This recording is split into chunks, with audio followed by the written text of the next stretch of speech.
আসসালামু আলাইকুম everyone, Mariam's kitchen থেকে আজকে আমাদের আইটেমটা হচ্ছে স্পাইসি চিকেন ফ্রাই। তো এখানে চিকেন ফ্রাই রান্না করার জন্য প্রথমে একটা মশলা তৈরি করে নেব আমি। যে মশলার মধ্যে উপকরণগুলো হচ্ছে মরিচ, গোলমরিচ, শাহি জিরা ও আস্ত ধনিয়া। এগুলো সবগুলোকে ভালোভাবে ব্লেন্ড করে নিব।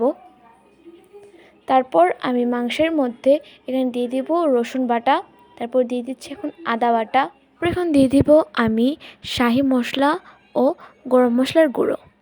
তারপর এর মধ্যে আমি দিয়ে দিব সয়া সস, এরপর দিয়ে দিচ্ছি এখন ম্যাগি সস, এরপর দিয়ে দিচ্ছি আমি 2 টেবিল চামচ লেবুর রস এবং পরিমাণ মতো লবণ ও জিরের গুঁড়ো। তারপর সব কিছু দেওয়ার পর এখানে আমি এটাকে ভালোভাবে মিক্স করে নিব। মিক্স করার পর আমি এর মধ্যে চালের গুঁড়াটাকে এখন অ্যাড করে নিব। চালের গুঁড়ো অ্যাড করার পর আমি ভালোভাবে মাংসের সাথে চালের গুঁড়াটাকে ভালোভাবে মিক্স করে নিব। এর মধ্যে আদা ভাঙ্গা আগের মশলাটাকে দিয়ে দিব। তারপর এটাকে ভালোভাবে মিক্স করে আমি 4 ঘন্টার জন্য ফ্রিজে রেখে দেবো। অন্যদিকে আমি একটা প্যানের মধ্যে পরিমাণ মতো তেল ঢেলে নিচ্ছি।